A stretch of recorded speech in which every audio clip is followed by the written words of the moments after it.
안녕하십니까. 파생상품 투자권유 자문인력 강의하게 된 송영욱입니다. 제가 파생상품 투자권유 자문인력에서 제가 강의할 부분은 1권에서는요. 직무윤리, 투자자 분쟁 예방, 자본시장법, 금융규정, 협회규정, 거래소규정, 그리고 영업실무 있고요. 그 다음에 3권의 리스크관리, 그렇게 해서 제가 담당하는 부분에서 한 50문제 정도가 시험에 나오게 되는데요. 제가 맡은 부분이 주로 이제 법규 쪽이고요. 그리고 금융기관 직원으로 실제 일을 할 때 반드시 필요한 그런 지식들이거든요. 그래서 조금 법규 쪽이다 보니까 법적인 용어들이 되게 많아서 좀 생소하고 좀 어려운 부분이 많은데 가능하면 좀 쉬운 용어로 풀어서 이렇게 말씀드리려고 노력하겠고요. 그리고 어차피 시험에 합격하는 게 목적이잖아요. 그래서 각 과목별로 시험에 잘 나오거나 중요한 부분을 체크하면서 강의를 진행하도록 하겠습니다. 그러면은 직무윤리부터 시작하도록 하겠습니다. 교재 한번 보겠습니다. 교재 2페이지 보면은 직무윤리 첫 번째 이제 직무윤리단인데요. 직무윤리 첫 번째 우리가 이제 배울 때 가장 첫 번째로 알아둬야 될 것에 대해서 나왔습니다. 직무윤리 일반적인 직무윤리 일반과 관련해서 일단은 직무윤리가 왜 필요한지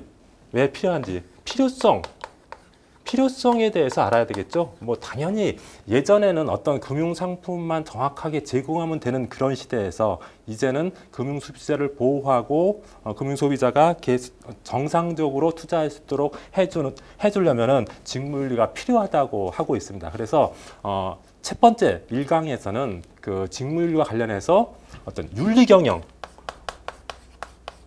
과거에는 중요시하지 않았던 윤리 경영이 왜 필요하고 왜 금융투자업자들은 금융투자 종사자들은 윤리 경영, 직무윤리를 준수해야 되는가 그런 부분에 나와 있고요. 그리고 그런 부분들이 또 시험에 잘 출제되기도 합니다. 그리고 직무윤리의 기초 사상이 뭔가? 기초 사상. 그래서 뭐 칼뱅이나 뭐 베버의 이야기들이 나오는데 이런 것들은 어떤 배경적인 부분이니까 간단하게 넘어가도 되고요. 그 다음에 직무윤리의 적용 대상이 무엇인가? 누구한테 적용되는가? 직무윤리는 모두에게 적용되는가? 아니면 금융투자 종사자한테만 적용되는가? 그런 문제입니다. 그래서 1강에서는 대부분 이제 개괄적인 아주 기초적인 내용에 대해서 공부하니까 그렇게 어렵지는 않고요. 특히 이제 직무윤리가 왜 필요한지, 특히 금융투자업에서 강조되는 이유가 왜 직무윤리가 강조되는지 그런 부분에 대해서 중점을 두고 공부하시면 될 겁니다. 교재를 보면서 한번 체크해 보도록 하겠습니다. 1번 그 직무윤리에 대한 이해 1절 나와 있죠. 도덕적 딜레마와 윤리 기준에 대해서 나왔는데 사실은 이 윤리 기준이 생기는 이유가 어떤 도덕적 딜레마 때문에 그런 거죠. 교재에서도 나왔지만 이런 게 나와요. 어떤 친구가 A라는 친구가 B한테 좋은 칼을 맡기면서 이거 내가 필요할 때 나한테 주라.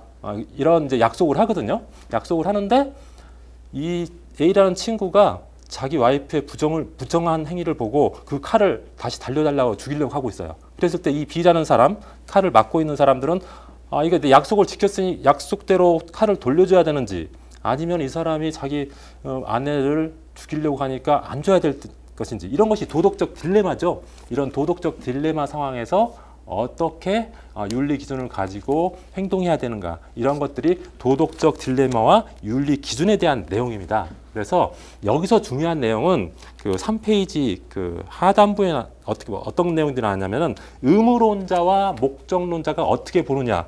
그러니까 도덕적 딜레마에 대해서 그러니까 칼을 빌려준 사람 입장에서는 빌려주고 받아가지고 다시 돌려주려고 하는 사람 입장에서는 반드시 돌려주는 게 규칙이죠. 그렇게 정했기 때문에 그게 맞는 거고. 근데 돌려줘야 되는데 이 사람이 그 칼로 자기 와이프를 죽이려고 한다는 것은 또 안 좋은 일이니까 안 돌려줘야 될 거잖아. 이런 것이 도덕적 딜레마 상황이잖아요. 근데 이 딜레마 상황에 대해서 그 의무론자 입장하고 의무론의 입장하고 의무론자의 입장하고 목적론자의 입장하고 다르다는 거. 요건 하나 좀 기억해 두셨으면 좋겠습니다. 의무론자라는 것은 의무론자들의 입장은 어떤 거냐면은 도덕 규칙은 반드시 지켜야 한다. 반드시 지켜야 한다. 그러니까 조금 전에 말씀드렸다시피 칼을 내가 맡겨주고 상대방이 주인이 달라고 하면 단지 줘야 된다는 거죠. 설령 그것을 어떻게 써야 될지는 어떻게 될지 모르겠지만 하여튼 그 규칙을 정했으면 그 규칙을 따라야 된다는 게 의무론자의 입장이에요. 목적론자의 입장은 뭐냐면은 당연히 그럴 수도 있지만은 결과가 옳지 않으면은 거기에 안 지켜도 된다는 거죠. 결과가 좋으면은 좋은 쪽으로 어떤 행위를 하는 게 좋다는 입장이 목적론의 입장이에요. 그래서 그 교재 한번 밑에서 8번째 줄부터 한번 보세요. 굉장히 중요한 내용입니다. 체크를 한번 하고 보시면 되겠습니다. 먼저 의무론자들은 도덕 규칙에 일치하는 행위는 옳고 규칙에 어긋나는 행위는 그르다라고 이렇게 얘기하는 거죠. 그래서 예를 들어서 이 규칙에 따르면은 모든 사람들이 따를 수 있는 보편적인 법칙이 됐을 때 올바른 규칙이 되고 그 도덕 규칙에 따라야 하면 그 행위가 다소 나쁜 결과가 올지라도 이를 무시해야 된다. 그러니까 예를 들어서 칼을 빌려줘서 그 사람이 나쁜 짓을 하게 될지도 모르지만 어쨌든 규칙은 지켜야 된다는 입장인 거죠. 반면에 목적론자들은 최선의 결과를 가져오는 행위는 옳고 그렇지 못한 행위는 그르다고 주장한다. 그래서 행위의 결과가 좋다면은 언제든지 도덕 규칙의 예외를 인정할 수 있다는 입장이다. 그러니까 그 사람이 행위가 예를 들어 행위의 결과가 어떤 살인을 불러올 수 있을 것 같다. 이랬을 때는 그것을 예외로 인정해서 그런 경우는 안 지켜도 된다는 입장이 목적론의 입장이죠. 그래서 의무론은 주로 이제 칸트가 주장을 했고 목적론은 뭐 벤담이 주장한 그런 내용입니다. 그래서 도덕적 딜레마에 대해서 윤리 기준은 목적론자와 의무론자가 서로 다르다. 그 차이를 조금 여러분들이 기억하셨으면 좋겠습니다. 그 다음에 2페이지서부터 한 10페이지까지는 법과 도덕에 대해서 나왔어요. 우리가 예전에 학교 다닐 때 그 법과 도덕의 차이에 대해서 배웠죠. 법은 예를 들어 좀 강제성이 있고 윤리는 좀 자율성이 있고 그다음에 법은 좀 사회적 정의를 추구하는 반면에 윤리는 개인적 정의를 추구한다. 그래서 법은 윤리의 최소한이다. 윤리가 굉장히 많은 범위가 있는데 그 중에서 꼭 지켜야 될 사회적 규범을 법으로 규정한다. 이런 일반적인 내용들이 많이 긴 설명으로 나와 있으니까 여러분들이 그것은 한번 읽어보시면 어렵지 않게 알 수 있는 내용입니다.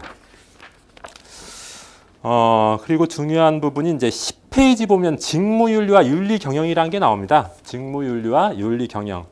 윤리를 말할 때 기업윤리를 말하기도 하고 직무윤리를 말하기도 하는데요. 차이점은 기업윤리는 좀 거시적이고 좀 포괄적인 개념이라고 볼 수가 있고요. 직무윤리는 기업윤리 중에 조금 미시적인 부분이라고 볼 수가 있습니다. 그렇게 차이를 좀 두시면 되고요. 중요한 것은 이제 그 11페이지 가운데 나온 윤리경영이죠. 윤리경영. 우리가 직무윤리는 차라리 기업을 윤리경영하기 위해서 필요한 거잖아요. 그래서 기업의 경영 방식에는 3가지가 있습니다. 기업의 경영 방식에는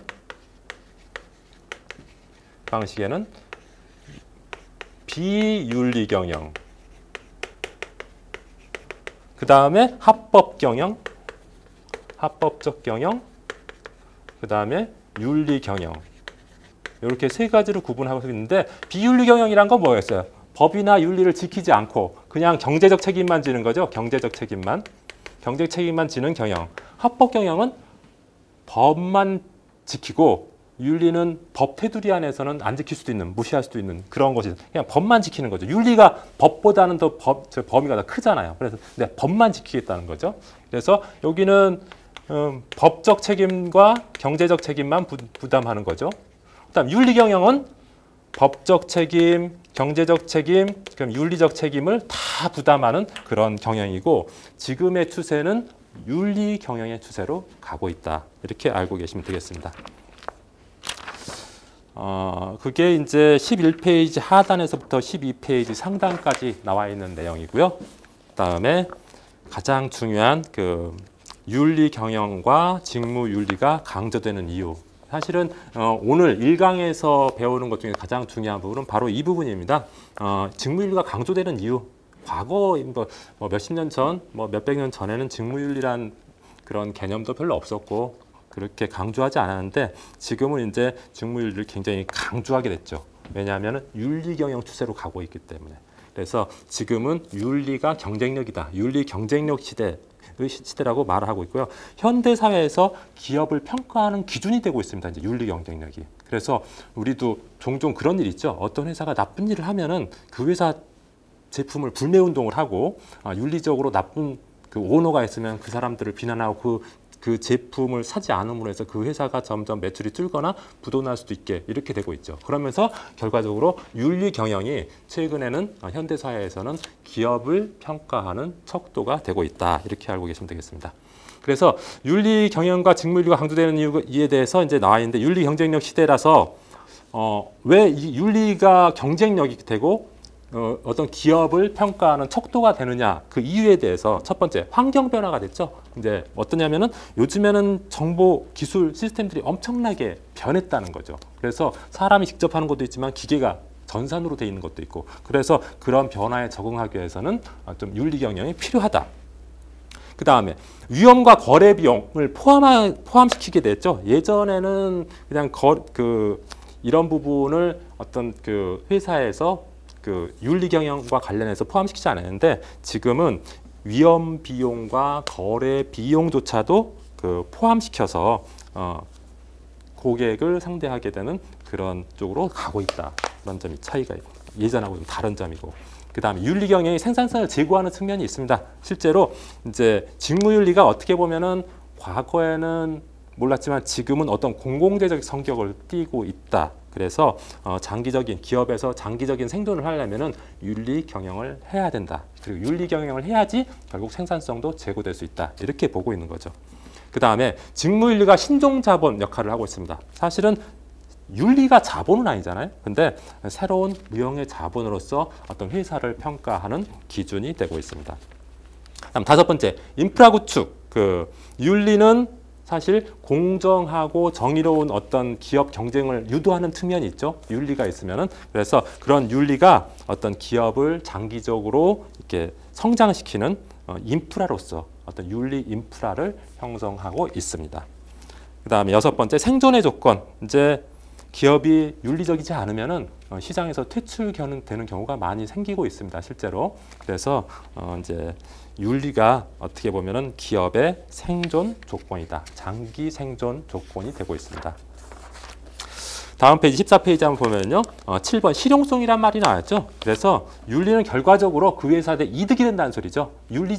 그 회사가 윤리적으로 행동하지 않으면 결과적으로는 그 회사가 매출도 안 일어나고 점점 부도낼 가능성도 많기 때문에 결국 실용적이지 못한 거고, 윤리 경영을 할 때 비로소 그 회사도 이득이 많이 생기게 된다. 그다음 사회적 비용 문제가 있는데, 윤리 경영을 하지 않으면, 비윤리적인 경영을 하게 되면은 그만큼 그 소비자 신뢰를 깎아먹게 되잖아요. 그래서 그것을 다시 회복하는데 굉장히 오랜 시간과 비용이 든다고 할 수가 있겠습니다. 그런 부분이 윤리 경영과 관련된 직무윤리가 필요한 이유고요. 16페이지 보면 금융투자업에서 직무윤리. 모든 기업에서 어떤 제조업체나 뭐 다른 기업에서도 물론 직무윤리가 중요하지만은 특히 중요한 분야가 어디냐면 금융투자업입니다. 왜냐하면은 금융투자업은 금융기관이 고객의 어떤 돈을 굴리거나 이렇게 하면서 수수료를 받는 거잖아요. 그래서 수수료를 많이 받으면 많이 받을수록 고객 입장에서는 불리해지고, 또 그 금융기관 입장에서는 더 이익이 되는 거잖아요. 그래서 그것을 서로 어떤 관계라고 하냐면은 이해 상충 관계라고 하거든요. 이해 상충 관계. 그래서 금융기관과 고객과의 관계는 항상 이해 상충 관계에 있어요. 금융기관이 만약에 이익을 많이 내면은 상대적으로 고객이 비용을 많이 부담하는 거잖아요. 그래서 첫 번째, 산업의 고유 속성이 금융기관은 그 고객의 자산을 운용하고 관리하면서 수수료를 받잖아요. 그래서 수수료를 많이 받으면 많이 받을수록 고객은 비용이 더 많이 들어가니까 이해 상충 문제 때문에 그런 문제가 많을수록 직무윤리를 지켜야지. 그런 직무윤리를 지키지 않는다고 하면은 고객은 계속 비용을 많이 물게 될 가능성이 많잖아요. 그래서 산업의 고유 속성상 직무윤리가 다른 어떤 데보다 더 중요하다. 그런 측면을 볼 수가 있고요. 그다음 상품의 특성상 또 직무윤리가 굉장히 요구됩니다. 금융투자 같은 경우. 금융투자 상품은 요즘에는 원금 손실이 날 수 있는 상품들이 되게 많아졌죠. 그래서 원금 손실이 굉장히 많아졌는데 고객의 어떤 그런 원금 손실이 많으면 그만큼 고객한테는 굉장히 손해가 가는 거잖아요.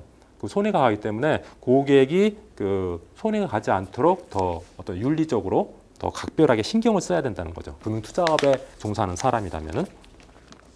그다음에 세 번째, 금융 소비자의 질적 변화가 있다. 어떤 거냐면은 과거에는 금융기관에서 어떤 상품을 만들면은 정보를 정확하게만 제공하면 돼요. 그 이상은 바라지 않다기보다는 그 이상은 뭐 요구하지 않았었죠. 근데 지금은 정확한 정보 제공뿐만 아니라 소비자도 보호를 해줘야 돼. 예전에는 어떻게 보면은 뭐 예를 들어서 은행이 좀 갑의 위치, 뭐 소비자는 좀 을의 위치, 요런 식이라고 하면은 지금은 예를 들어서 금융권이 고객 입장에서 서서 소비자를 보호하고 그런 조치를 강구하고 제도적인 그런 장치도 있어야 된다는 거죠. 그래서 금융 소비자를 대하는 질적인 변화가 생겼다는 거죠. 예전에는 그냥 정보 제공만 하면 돼. 근데 지금 정보 제공 플러스 금융 소비자 보호까지 해야 된다. 이런 변화가 생겼다는 거죠.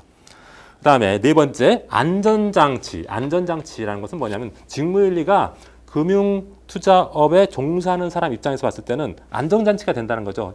제대로 직무윤리를 지키는데 뭐 문제가 생길 게 없잖아요. 그래서 상대적 좀 반사적으로 직무윤리를 준수하면은 그 금융투자업 종사자가 좀 안전하게 된다. 그래서 그런 안전장치의 역할을 한다. 이렇게 말씀드릴 수가 있겠습니다.